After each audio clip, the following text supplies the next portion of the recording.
Hello, we are live for the Free Culture Sports Show. We have a special guest today, but before we do get to Josiah, our special guest, I'm going to go through our little intro that I've done I guess just last week, or last show. And that is to mention all the teams we are still looking for, because if I don't do it now, I'll forget it at the end. So we've got a long list still: Aston Villa, Burnley, Crystal Palace, maybe, Everton, Hull, Leicester, City, Newcastle, QPR, Southampton, Stoke, Sunderland, Swansea, West Brom, West Ham. I've also got a link in the show notes to our Patreon account. I don't think that I've mentioned that before, but if people are curious and checking that out, you can click on the link in the show notes. So, Josiah, before we talk about Chelsea, I'm going to let you introduce yourself to the extent that you want. Probably say a little bit about how you got involved in being a Chelsea supporter. Okay, I'm Josiah. I got involved being a Chelsea supporter originally in '94 by ending up by happenstance in the shed end of a Chelsea game when I was in London over a Christmas holiday. And didn't really follow the sport that well early on, and then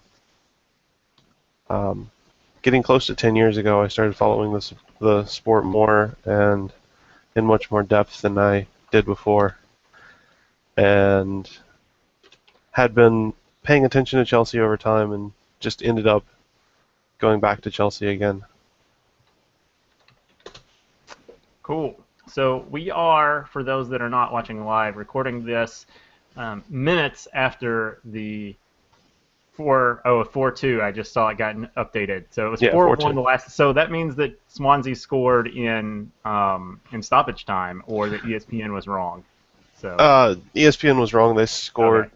just before stoppage time, Okay. and it was John Joe Shelby scored the second goal for Swansea. And I have no idea how he spells that, so I'm just typing in randomly how it sounds, and I'll clean it up later. So 4-2, not a ton of defense being played, it doesn't sound like. Costa had a hat trick. I guess 7 goals in 4 games.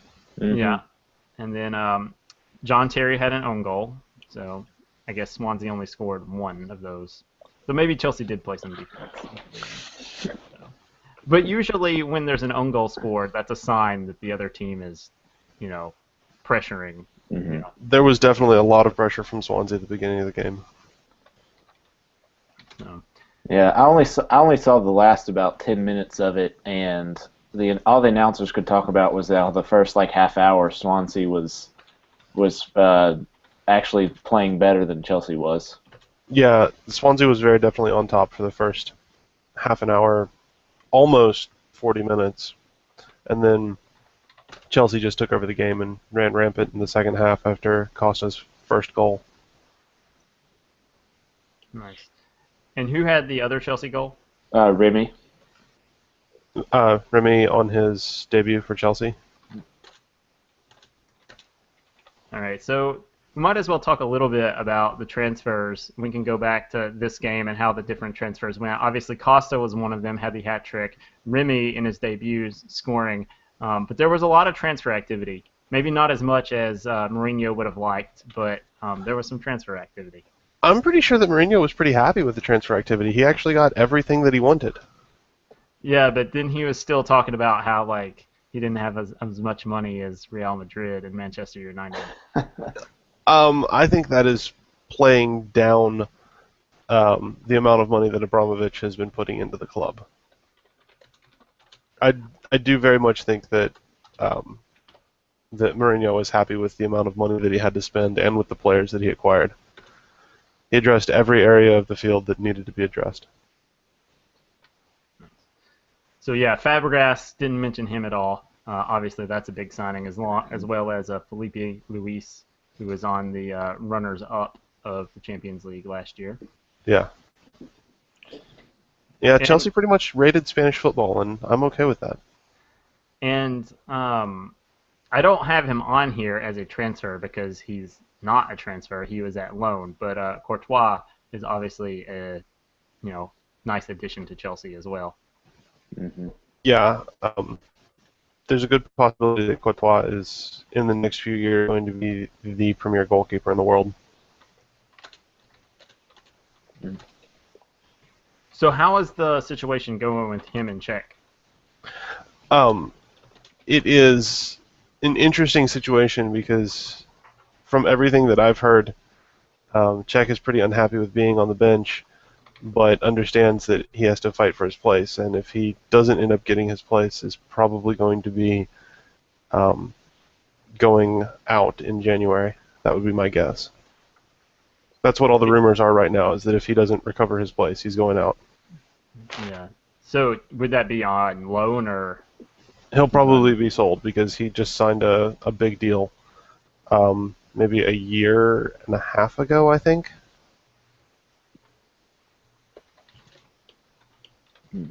Are there any seemingly legitimate rumors about where he may end up? Um, the only places that he hasn't been linked are um, the non-Champions League clubs and Bayern Munich, because I do not think that he would unseat Manuel Neuer at Bayern. Because I honestly think that Neuer is the best goalkeeper in the world right now. Yeah. Who would argue with that? I don't know. Who else is in that competition? Right now, I'd say nobody, but I think Courtois last season at Atletico made a big name for himself, and I mean he could be number two right now. He's still pretty young, but it's as he said, he could be in the next few years make the claim that he's the best goalkeeper in the world. But I would definitely say that Neuer's in a class of his own right now. So would Czech want to go to Bayern? No, Czech wants to go somewhere where he's going to Yeah. walk in to be the starting keeper. Yeah. So. And there are plenty of Champions League clubs that he could just walk onto the field and be right between the sticks. Yeah. I mean, surely there are Champions League clubs that Chelsea would not see as a threat. I could see him even going to some Champions League clubs that would be considered a threat. I could see him going to PSG. I could see him going to Marseille. I could even see him going to somewhere like Real Madrid. But why would Chelsea do that? Money. Fair Financial fair play is a real thing, and Chelsea are actually supporting financial fair play, which sounds very odd, but Well, now that they've spent all the money over the years, then, I mean, and I say this not as a slam on Chelsea, but it's just the fact of the matter that they're at near the top now, so it seems to be in their interest. it does. But at the same time, you have to spend money to. Let's be completely honest. You have to spend money to continue winning trophies. Yeah. It is a dream of the past that a completely homegrown team is going to be able to win you 3 competitions a season. Yeah. No. Well, I can't remember. I think it was 68 that Celtic was. Was it 67 or 68 that Celtic won? I know that United won the other year, but all of those guys were from Glasgow. Yeah. So that. Well, Yeah, I mean, at the same time, you have the class of '94, I think, '93, coming out of Manchester United. 92. Yeah, class of '92. Thank you. That with the addition of just a very few number of people, won the treble in '99, and then basically set up a standard for English football for the next decade. And so, I mean, it's possible, but it's once in a generation type thing, in my opinion. Yeah, but I mean, even then, the world has changed since, even 99, but certainly since 92. I mean, that was the first year or second year of the Premier League? 92, 93, I think, was the first year of the Prem. Yeah. So, I mean, that has obviously changed things a lot. So. Yeah, that changed a lot of things. It's interesting too because of all of the United spending. They actually still have the most homegrown players that playing in their lineup now. They're not necessarily English, like Mhm. Rafael and Januzaj are both considered homegrown players, and they're Brazilian and Belgium respectively. But still, they haven't lost that. No, but at the same time, it's not that it. It's different than what it was in the class of '92, Oh yeah, where every single one of those guys coming out of there, with the exception of Roy Keane, even though he wasn't part of the class of '92, he was still a huge part in that team. right, Was English. right. Well, but by the time they were winning I guess it was the Champions League, not the European Cup. By that point, Cantona was a big part, who was French. So Yeah, I mean, Cantona, Ole Gunnar Solskjaer, and Schmeichel. yeah. So I mean, But anyway, we're here to talk about Chelsea, not right, Manchester United. exactly. Way to go, Doug. Yeah. Way to direct this in the way you wanted to go. Well, I mean, I thought it was relevant. So No, but going back to what I was saying, though, Chelsea very much does support financial fair play and think that it is a good thing for the game as a whole. And while I very much understand that Chelsea does very much deserve its reputation for having bought its period of success that we very much enjoyed, at the same time, if for the health of the game, that sort of spending cannot continue for the health of the game on a international and global scale. And so, why would we sell Czech to somewhere like Real Madrid or something like that? Same reason that we sold Juan Mata to Manchester United and we sold David Luiz to PSG, because the money was right for a player that was surplus to requirements. yeah, and I don't know. Mata and Luiz both have their own set of issues. I mean, I guess Czech's issue is his age. I'm not convinced that's necessarily quite as big of an issue as That's not even an issue for Czech, because Czech's only 32. Mata. Is he? Yeah. And in goalkeeper years, that's like, Yeah. 17. Yeah, in goalkeeper, I don't know if in goalkeeper it's that years, you haven't even gotten to your best years yet. But the problem with Czech is that, to be completely honest, he hasn't been the same keeper since he suffered the depressed skull fracture during the game with Reading.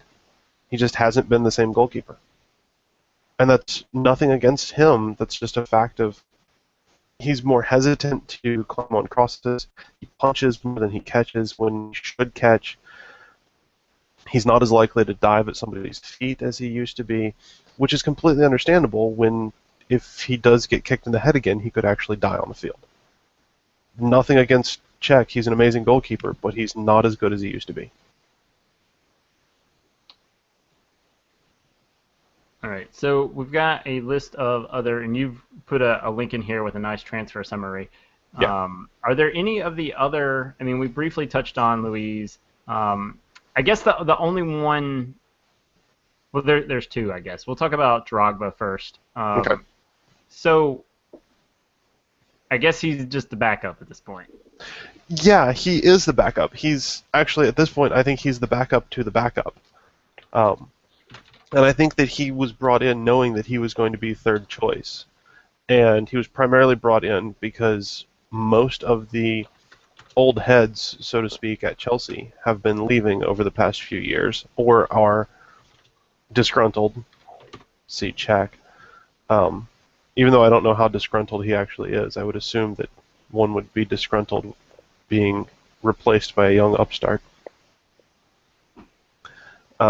But I think also he was brought in for dressing room issues, because he can be and is a leader in the dressing room. They've got some other previous captains on that team. Fabregas, who we mentioned, but we didn't talk about a lot. I mean, there is an issue potentially of too many cooks in the kitchen. So far, it's going well, but There is, but at the same time, Fabregas has been a very, very good player when he's not the captain, as have been a few other people who are on the team who are either captains for their national team or have been captains at other clubs, and um, there is only one captain at Chelsea, in my opinion. And he's been around for a very long time, and as long as he's on the team, will probably still remain captain. And if anybody doesn't know, that is very much John Terry. Yeah. So, well, is there anybody else on this list? I mean, we could touch on some more, but I want to get to our picks in the Champions League. So, I mean, somebody like Lukaku, that's a big sale, but like he wasn't at Chelsea, so it's not. I don't see how that could possibly really change Chelsea's outlook. Lukaku was mostly sold for. There was a good price that came in for him. Chelsea paid £18 million, and they got significantly more than that. And he wasn't willing. He wasn't willing to fight for his place. He was expecting to just walk onto the team as the first choice striker, and nobody walks onto the team as first choice at Chelsea. I don't care who you are. I mean, Czech is a great example. His form had dipped some over the past few years. He also suffered a very bad dislocation of his shoulder right at the end of last season, and there was competition for the place, and he lost the competition. There is no room for sentimentality or anything like that at Chelsea. You earn your place. Look at what happened to Ashley Cole last season. He's a Chelsea legend, and his form dipped, and he was replaced. All right, so we are going to ask you for a pick now, Josiah. Where do you think Chelsea's going to finish? Can't talk. First or second. I do believe that they have what it takes to go the distance in the league, but I'm worried that Manchester City may actually beat them to the title. Yeah. But based on the way City played today, I'm not quite as worried about it. Yeah. So Evan changed his pick from second to first, I assume after the City draw today, or? It's just after. I mean, City this week, I think, is going to be very important for City, even though it's in September, because they play Arsenal, then they play. I think they play Bayern Munich midweek, and then I think they play Chelsea next weekend. So, a point against Arsenal, a point against Chelsea. It seems, I just get this feeling from Man City that it's not lackadaisical, but like we've won the league the past like 2 out of 3 seasons. They seem like they're an older team, although they're not. It doesn't really seem like they've changed much. And Chelsea, it's like you talked about during transfers. It seemed like they got everybody that they wanted. Costa has been amazing. Last year they were tops on defense. They just needed more goals. Costa has shown that he can provide that. It just seems that they've got the power, they've got pace, they can play possession, they can do it all. And I'm worried about the only thing I'm worried about is their depth, where Man City seems like they can keep bringing guys off the bench. I mean, Chelsea has 3 strikers, the third one being Drogba, who couldn't, probably play a full 90 minutes on par with everybody else. So I am a little worried about their depth if with a long season and long Champions League. But I right now I just like them more than Man City. So I think Man City's season is going to be defined by this week. Depends on what they do at Bayern and then also at Chelsea. Well, the game is at the Etihad on the 21st. Again, assuming ESPN is giving me correct information.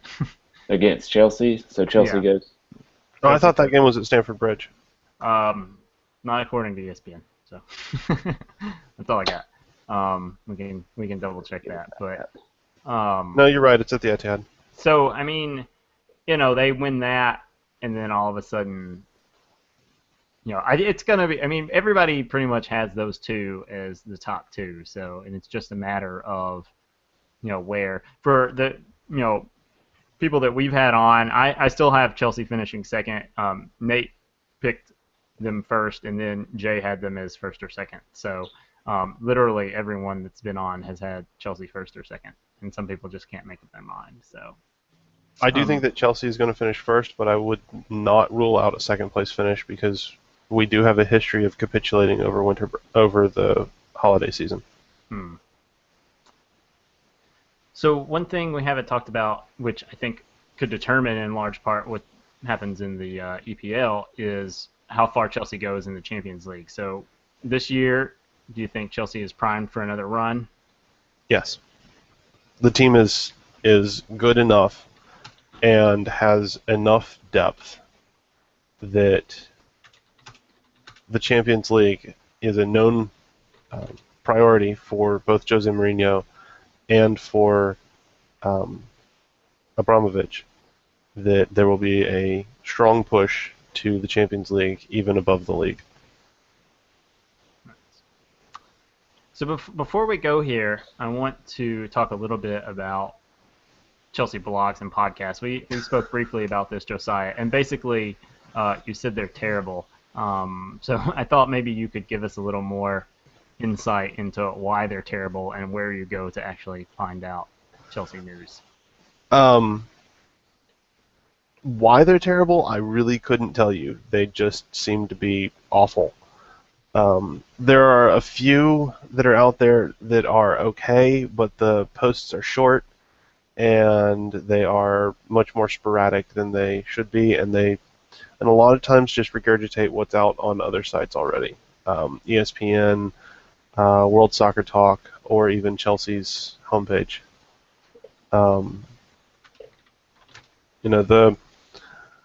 For a lot of my news for Chelsea comes from one of those three places, honestly.